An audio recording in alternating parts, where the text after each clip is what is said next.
To quote Jay-Z, like a running back, I get it. I'm straight off the block. We're talking about running backs today. It's Locked On Huskies. Let's go. You are Locked On Huskies, your daily podcast on the Washington Huskies. Part of the Locked On Podcast Network, your team every day.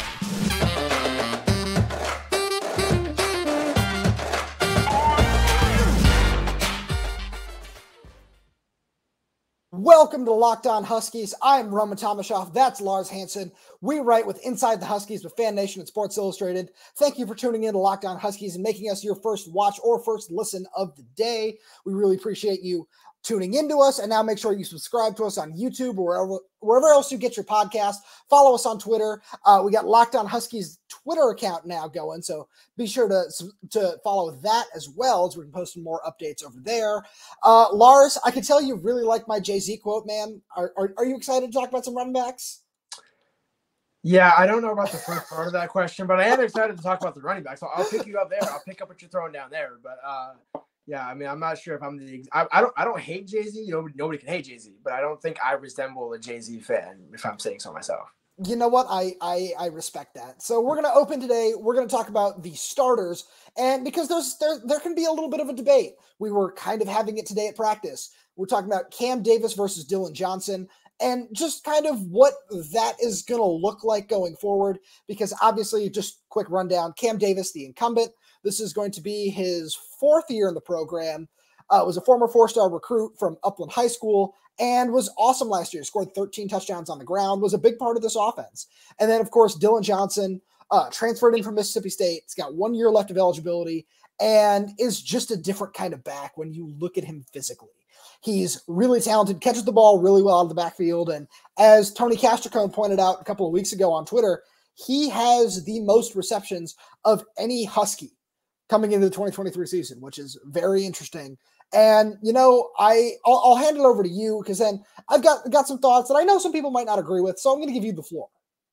Yeah, I mean, I think that's the interesting thing about when their decision to bring in Dillon Johnson was because I think two-part, the way that the game of football is evolving, you need multiple running backs who can do not only multiple things, but just you need a multitude of bodies because you're not really going to have that what we used to have with Myles Gaskin, which is 25 to 30 carries a game for one guy, because that's just not the way the game is evolving at the college or the pro level. So I think you're basically wanting to get a clone of Cam Davis, and in a way that's kind of what Dillon Johnson is. But in my opinion, Dillon Johnson does certain things slightly better that we're going to talk about, and I'm sure you're going to hit on, that Cam Davis can do, but not as consistently as Dillon has proven to be in his career.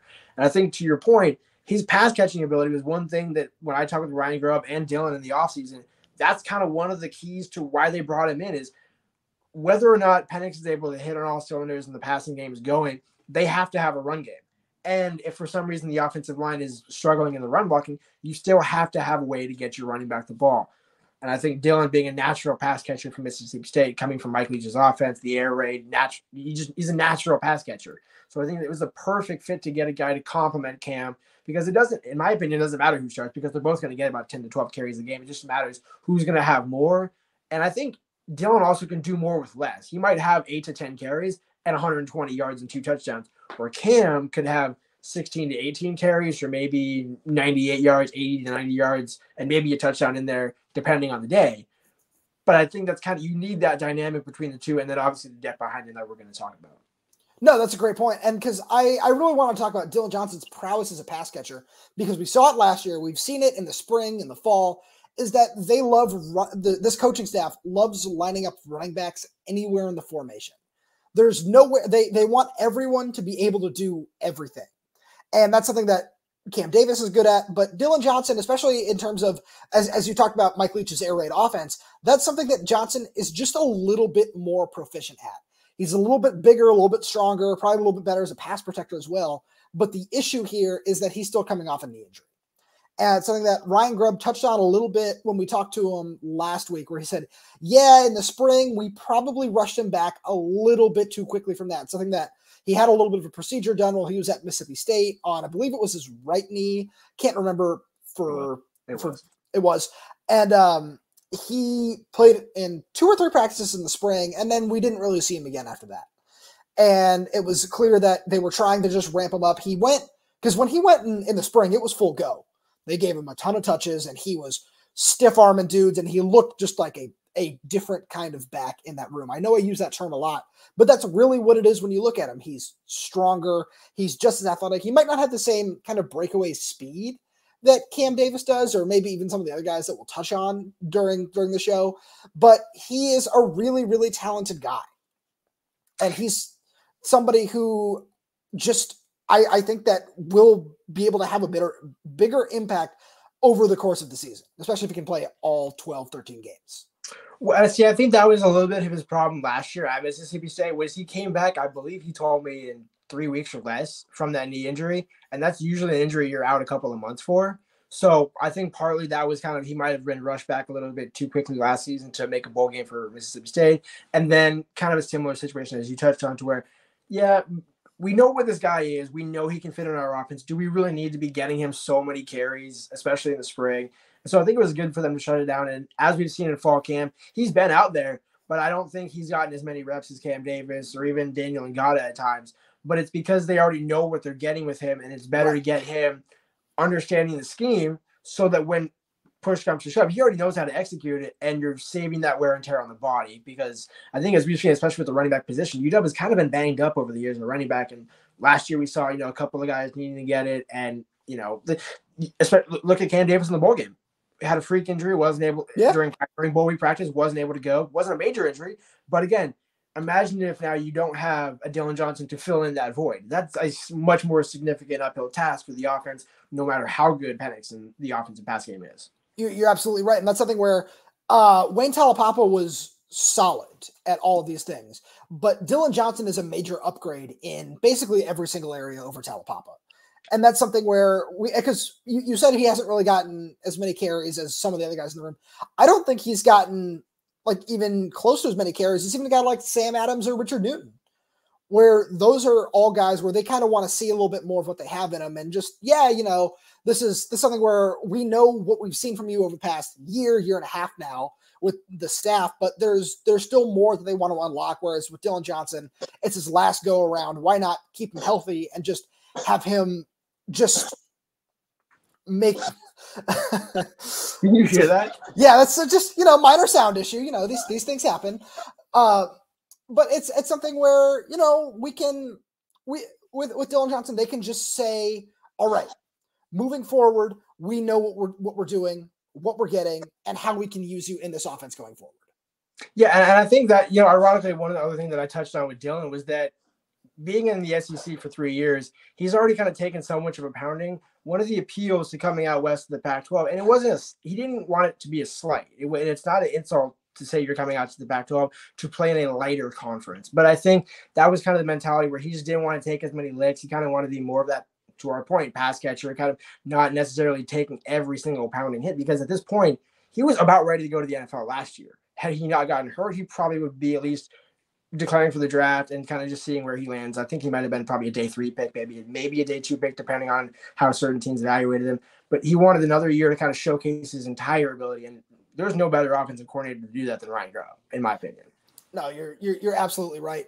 And, I feel like this is the one I don't necessarily have a great transition for with what we've been able to talk about, but we've got to talk about Nutrafol.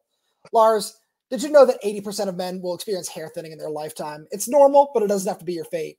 You can get ahead of thinning with Nutrafol. It's the #1 dermatologist recommended hair growth supplement, clinically shown to improve your hair growth, visible thickness, and visible scalp coverage. Nutrafol's hair growth supplements can provide physician-formulated, natural, science-backed ingredients. Their drug-free, patented technology provides consistent, reliable results without compromising your sexual health. Go to Nutrafol.com/men to take their hair health wellness quiz. Identify causes of your thinning hair, and Nutrafol will give you a personalized plan for better hair health through whole body wellness. It supports healthy hair growth from within by targeting root causes of thinning, such as stress, hormones, environment, nutrition, lifestyle, and metabolism through whole body health. And it works. In a clinical study, 84% of men showed improvement in their hair after 6 months taking Nutrafol's men's hair growth supplements. To take the first step towards visibly thicker hair, healthier hair, for a limited time, Nutrafol is offering our listeners $10 off your first month subscription and free shipping when you go to Nutrafol.com/men and enter the promo code LOCKDOWNCollege. You can find out why over 4,000 healthcare specialists recommend Nutrafol for healthier hair. Nutrafol.com/men, spelled Nutrafol.com/men. Enter promo code LOCKEDONCollege. That's Nutrafol.com/men and enter the promo code LOCKEDONCollege. Now, we can talk about transfers because over the past 2 years, this program has seen come in and out. We talked about Dillon Johnson. This year, they're also getting in Daniel Ngata, who's a former 4-star that originally committed to Arizona State. And then last year, Will Nixon came in, and Aaron Dumas, who's come and gone. And I believe we talked about it. He's at UTEP now. But this offense requires a deep cast of running backs that can do a lot of things. And I know they really like Will Nixon. We've seen him get a lot of carries. He has a little bit of an extra burst to him this year. It's really fun, really impressive to see what he brings to the table. Daniel Ngata is a little bit of a smaller dude, but runs routes really well, can catch balls out of the backfield. And despite his size, I think he's shown to be a pretty good pass protector too when he's been called upon to do that, which is super impressive. And then we can talk about guys like Sam Adams, who when he's healthy is someone this coaching staff really seems to like, and Richard Newton, who is more of a downhill kind of back, but he's shown an ability to catch passes when they need him to. And he's just kind of a guy that wants to do whatever the coaching staff has asked of him so far. If Washington didn't have Richard Newton last year, do they beat Cal? No. Think about that. That's to your point. That's kind of crazy, but it's like you need so many. I mean, nobody went into that game thinking Richard Newton was going to be a key factor in the result of that game. Right. But to our whole point here, that's why you can never, as Nick Sheridan said, you can never have enough able bodies. You can never have enough guys in your room that you can count on. And I think that's kind of the credit to Lee Marks is like, it's hard this day and age to get a bunch of talented guys in the same room because usually you can probably get 2 or 3, but then somebody's going to want more carries. Somebody's going to want more snaps. And I think it's a credit to the staff and especially Lee Marks that he's found certain guys with the right character that are willing to come in and say, you know what? I don't want to be the guy. I want to be a guy. I want to be one of the guys, but I have no problem not taking every single snap because some teams are going to be able to scheme against certain guys. And to your point, I think Daniel Ngata has proven to be a better pass catcher. And I think that's what's separating him from Nixon. We saw during a few drills today, both normal drills and in 7-on-7 and 11-on-11, he's not there as a pass catcher yet on a consistent basis. He's basically where Wayne Talapapa and Cam Davis were last year. You can do it. We believe in you, but we need to see it without having to question it. Yes. Daniel's there, Dillon's there, Cam's now there, but there's still, Sam Adams, I think, is almost kind of on that track to get to where Will Nixon's at. He'll be there every year if he can stay healthy. But again, that's where Sam is kind of above Richard Newton or kind of right next to Richard Newton because both those guys, throughout this entire staff, they just haven't been able to stay healthy consistently, both in practice and during the season. So I think it's kind of hard for the coaching staff to say, hey, we're going to put you above Will Nixon and some of these other guys that we brought in just because we're going to try and give you a shot. It's like, no, we need to win every single game. We'll give you your shot, but if you don't take advantage of your opportunity, there's a reason why other guys are going to get more shots above you. No, that's a great point. And it kind of speaks to also, I think that just what the staff knows that they need. Because you're right. Richard Newton played such a big factor in that Cal game. And there was a point where they were pushing out running backs when we look at just some of the guys that left before the 2022 season. And at least to this point, nobody has been a surprise entry into the transfer portal late. Nobody has said, I want a redshirt this season so I can preserve my eligibility to go elsewhere. All these guys seem ready to play. And I think it speaks a lot to what the staff knows that they want to do going forward because running back, while this is definitely a pass-heavy offense, Ryan Grubb loves to say that this offense is balanced. And if we want to run for 200 yards, we'll run for 200 yards, which I respect that. I don't necessarily know if I believe him because he just loves to throw the ball and loves the big plays, which, hey, who doesn't? That's great. Well, here's the catch. What is Ryan Grubb at his heart? He was a running back. That's true. He was an offensive line coach. So he basically did everything but quarterback. So that's why when you look at Ryan Grubb's offense and the way Washington executes, there's a reason why there's so much complexity to it because he knows how to unlock certain things in the defense. And I think that's kind of why, as much of a struggle as it is for Huskies fans, it's time to be like, come on, maybe we should be running the ball a little more. It's like, well, there's a reason why you're setting the pass up with the run and the run to set up the pass. But that's also why you need all these bodies in the room, all these healthy bodies that at a moment's notice can say, hey, you know what, we need you, and you're in, and you don't miss a beat, because that's the Georgias, that's the Alabamas, where there is not a drop-off between 1, 2, and 3, as crazy as that sounds. I think that one thing that we talked about a little bit in the first segment, but it's the fact that everybody really can do everything. Where there were certain, because everything that we as media members for the Huskies have to do is we have to compare everything right now to what happened under John Donovan. And there, I see the eye roll, I know, but when there were certain formations, there were certain packages out there, there were certain players that lined up, whether they be in the backfield or wherever, you can just say, oh yeah, this is what's coming here. This is really easy.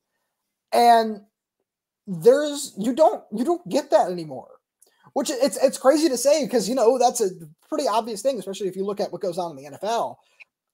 And you shouldn't have to say, yeah, this is the bare minimum, but that's something that this offense can kind of take to an extreme. Because you see wide receivers line up in the backfield. You see running backs out wide. You see tight ends in the backfield. You see tight ends out in the X position. You see everybody everywhere. They're not afraid. I know I said it on yesterday's podcast. They're not afraid to run anything out of any formation. And that's really fun to see. And it creates just chaos for a defensive coordinator, because how do you plan for that? You say, oh, there are 2 running backs coming out. Okay, let's go heavy. Oh, wait, they're both lining up on the outside of the formation. Now we're kind of screwed, because they got 2 linebackers out there in coverage. And to your point, the thing is, they proved last year that it's both a decoy and a potential game plan to hit the running back, because I forgot which game it was, where Penix threw that missile to the right pylon to Wayne Talapapa. That was Michigan State. Yeah, and it was like, wait a minute, whoa, you got a one-on-one coverage. You're probably thinking, okay, he's going to just take away the corner and maybe draw a safety if they're lucky. No, that was a design play, but then you're going to run that same sort of setup 3 or 4 games later, and the ball's not going to Wayne. It's going to Jalen over the middle of Roan up the post. Sure. But it still looks like the exact same thing. And so now you've created even more questions in the defensive head. Crap, do we need to put another guy over top for safety? And then all of a sudden you leave Jalen one-on-one up the middle. And so it's like Ryan Grubb wants to create challenges for the offense. Every offensive coordinator wants to do it. But again, that's what makes Ryan Grubb so elite, is he knows where to get the matchups and how to get the matchups. And when it comes to recruiting all these guys, either through the transfer portal or through natural high school recruiting, that's why they identify a type. It's a specific skill set of, you know what, maybe we don't see in high school that you can do it right now, but we see how you can project into doing this, give it a couple of years in our system, and voila. Now you're all of a sudden a guy you never thought you could be. No, that's a great point, because I think about that Talapapa throw a lot, because that's just, you don't see it was a fantastic throw and a fantastic catch. But you just don't see that happen a lot, where people say, yeah, we can rely on our running back to just split out and do that. There are probably a couple guys that can do that. You see it in the NFL every now and again. I know this with like the Detroit Lions want to do with Jahmyr Gibbs. There are a couple other examples you can point to around the league where it's, we're really comfortable lining up our running back in the slot or out wide because we know that he can do this and that. But if the coaching staff is 4 or 5 deep with guys that can do that, there's no limit to what this offense can't do. Because then you can start incorporating some sweeps. You can incorporate reverses. There are so many other things you can do to get the ball in the hands of some of these talented playmakers. And I think that that's something where no matter how many scholarship bodies they have in the position, you're always going to see them. They might not always take somebody, but they're always going to be actively looking to add to the position, which is just going to be, I feel bad for the guys in the room, because it can be a little scary at times, but at the same point, it's something that I know it's not a running back, but something that Maurice Himes talked to me about today, where he said we have a certain standard in the edge room, and I'm sure it takes place in every room, where we all lift each other up because we compete even harder when we know that this guy is pushing for this, or this guy is pushing to take my spot or take these same reps that I'm going after. And while it's a brotherhood in the end, it just makes us all play better. And that's something that really, I think that really encapsulates just, what I have here on the graphic of 4 transfers in 2 years is it's competition and bringing the best out of each and every player in the room. And to your point, we'll probably tease this for tomorrow, but to the position we're probably going to talk about tomorrow, that is the epitome of it. It's where that position that I'm assuming you probably know where I'm going with this. Oh yeah. You look at that room and it's a hockey line change. I mean, it's what Jamarcus Shepard said. He went on what position we're probably talking about here. But wide receivers, tune in tomorrow. Where we're looking at Tayshaun Lyons taking second team reps as a freshman. Not that he's going to get those during the season, but again, it's to the point of get the guys in the room, see how far they are in camp, and then okay, now we know how much you can handle and how much you can't handle, and that's where we look at a guy Denzel Boston probably last year is what Wayne Nixon was, and now look how much further along both of them are ahead after a year in the program, a year with McKeefery and all that stuff. And so I think it's not just about getting one-year guys, and it's about getting a bunch of different kind of guys in a different level so that you can maintain that level throughout. You hit the nail on the head there. And now it's time to talk about one of your favorite players in the class of 2024. I want to give you the floor to talk about Jason Brown for a minute because it's time to talk about some recruiting. Yeah, so as we look at it now, Washington does not have a running back committed in the 2024 recruiting class. That's not necessarily a surprise given to our point of what we've been talking about this entire show, how many bodies they have in the room. And we are also not talking about the current body who's not available to practice right now, Tybo Rogers. I'll get there in a minute. I wanted to give you the Jason Brown handoff. I had to get a running back pun in there. I'm sorry. You're good. So there's not necessarily a need to have Washington get a running back in at this point. However, and this is going to be coming up on Inside the Huskies on Sports Illustrated, that I talked to Jason Brown on Sunday, and he said that Washington has always been kind of one of his top two schools, and they've always been that school that's shown the most interest throughout. They were his third scholarship offer back when Jimmy Lake was still a head coach, and he is not discrediting that. It's almost kind of a benefit to where the one thing that staff didn't do wrong was offer certain guys early in the process. And coincidentally enough, the staff didn't miss that handoff, no pun intended. But Lee Marks has kind of managed, they offered a couple of guys. They offered a running back out of Michigan, I believe, or Illinois, one of the Midwest states. Darian Dupree, that's his name. And that didn't come to fruition. But I think more or less that offer kind of symbolized, okay, we kind of want to see how do our current top targets react to this? Are they going to suddenly jump? Because Jason Brown took an official visit to Michigan State, who Washington plays in their third non-conference game in September. So he's not going to go to that game. He's already seen Michigan State. He liked what he saw. But to me, it didn't sound like he was a guy who's ready to commit to Michigan State. I think he's kind of waiting to see how things play out at Washington because Washington doesn't have to take a running back this year. If you look at the way the class is going, they're maybe going to go after a guy in the portal depending on how things shake out after the season. But I think to our point about in-state recruiting, Jason Brown is kind of a guy where you'll make room for him. As long as it's pretty clear that he's not going to take other official visits or, kind of flip at the last minute, because if you're going to take him in, let's say the end of September, let's say he commits to Washington in late September, you don't want him then taking an official to Colorado or to Ohio State or to name some other school where it's like, okay, wait, we thought we were going to decide to go down this route and now it's kind of a question and a stress for us. I think to Jason's point, he's taking the approach of, you know what, I'm not going to stress about the schools because I just want to be the best player I can be. And I think you've experienced this with Jason Brown. He is one of the smartest athletes I think I've ever covered from just a natural perspective. Oh, absolutely. He's a pleasure to talk to. Both how he handles himself in interviews. There's nothing you can say negatively about the kid. And he's worked physically to get his body to where it needs to be. I think it's just a numbers game for Washington at this point. Do you take, one extra running back and don't take another offensive lineman? That sort of thing. Is it worth it to do that? I think in Jason Brown's case it is. But I can see where Washington is having the debate, but they're still at the same time showing the exact amount of interest they need to have in him. Right. And because that's something where we have to talk, when we talk about Jason Brown in the future, we also have to talk about Tybo Rogers. Rogers was the running back they took in the class of 2023. He has been suspended. He is not with the team. And Kalen DeBoer said they're just kind of taking it day by day and that he knows what he needs to do to get back, but who knows when that's going to happen or even if. So that's something that we're not speculating about anything, but we just don't know. Nobody knows. So that could throw a wrench into all of this because let's say Dillon Johnson's done after this year. Mm-hmm. He's going to be going to the NFL. There's a chance Cam Davis follows him. Richard Newton is out of eligibility after this year. So I do think that they take a running back in the 2024 class and that Jason Brown is the top target right now, but I wouldn't be surprised if they get 2 more running backs through the portal. Because then that puts it back at 6 bodies. Exactly. And I think it's just and to the staff's credit, so it's not like they're not showing interest and they got to circle back because that would be a bad look. I think, right. And that's kind of what caught my eye when I talked to Jason was it's like they've always kind of been there. He just It's about, is the time right? When do I want to do it? I have no rush, no need to do it in the summer. I can wait, do it after a game, do it whenever you feel comfortable. And I think the more that Washington gets a clear sense of how they want to address the future of the running back position, then they know, okay, hey, look, we'll take Jason. Jason, you want to come? Perfect. End of story. Because I think I think he wanted to take that visual to Michigan State and kind of see what else was out there.